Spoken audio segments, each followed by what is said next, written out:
Hey guys, it's Stephanie with VA Claims, Veterans Helping Veterans. So today's topic is on IU and TDIU. You may be asking, what is the difference? Well, IU stands for individual unemployability and TDIU stands for totally disabled based on individual unemployability. Effectively, these are the same thing and requirements for both are identical. So we're going to talk about that. But before we do, as always, don't forget to smash that subscribe button and click that bell to get notifications for future videos. All right, let's get started.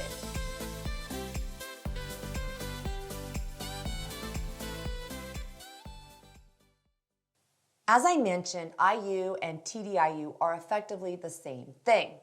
IU and TDIU is granted by the VBA when a veteran is deemed unable to be gainfully employed due to a service-connected disability or disabilities.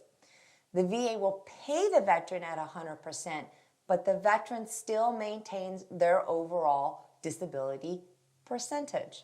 So, who's eligible for IU, TDIU, and what are the evidence requirements? Well, let's take a look at that. So who's eligible for IU and TDIU? Well, 1, you must be a veteran.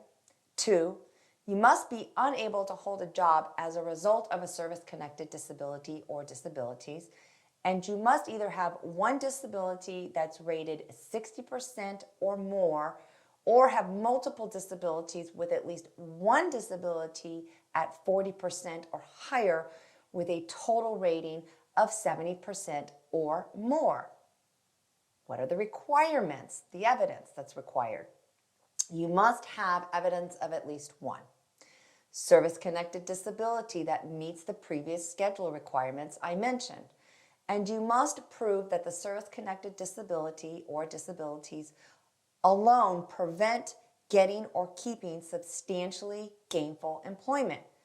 This can be due to the inability to perform either mental or physical tasks. Now, there is an exception to this rule. There are certain circumstances where the benefit may be granted with a lower disability rating than required. This is called extra scheduler TDIU. The evidence must show that when applying under normal requirements is unreasonable. Examples that may be considered include major interference with employment and frequent hospitalizations. These are considered on a case-by-case basis. All right, I hope you're finding this video is informative, and if so, please click that thumbs up button to like this video. All right, let's get back to talking about IU and TDIU. Some of the other things I see are a lot of discussions amongst veterans is asking if they can still be employed while filing for IU, TDIU. The caveat to this is that the substantially gainful employment is defined by the amount of earnings from an employed position. The VA considers you gainfully employed if you are earning above the federal poverty level. So you might be asking, well, what is the federal poverty level? Well, let's take a look at that. As you can see, the federal poverty level is $13,590. They only take it as an individual, and this was based on 2022. Your earnings are limited as an individual when it comes to IU, TDIU. So if you make above the individual poverty level, you are considered gainfully employed. So if you are employed and your earned annual income doesn't exceed the poverty level, the VA may consider your work to be marginal employment. This is why most veterans file for IU, TDIU when they are not working. Now, there's another option that is called sheltered employment. That is where you are holding a job but in a protected environment. Now let's talk about shelter employment. One of them, family businesses, are common examples of a sheltered work environment. Employers accommodate your situation based on your needs to keep this job, such as allowing you to take time off due to migraines, mental health conditions, taking extra breaks, the ability to leave work at will, etc. or the employers may have also developed the job specifically for you to allow you to keep working. All right, so we've talked about who's eligible and what the requirements are, what the max poverty level income is allowed, and what is gainful employment, marginal and shelter employment. Now let's talk about the benefits of IU, TDIU.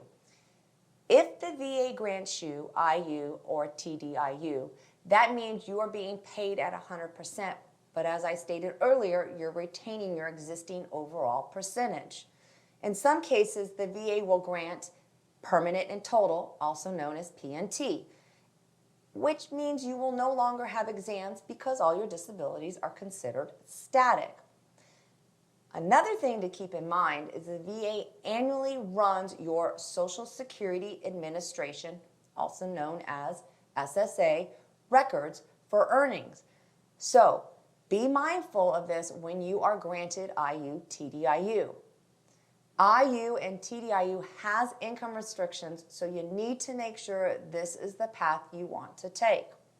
So if you're going to file for IU, TDIU, be sure that you fill out the VA 21-8940.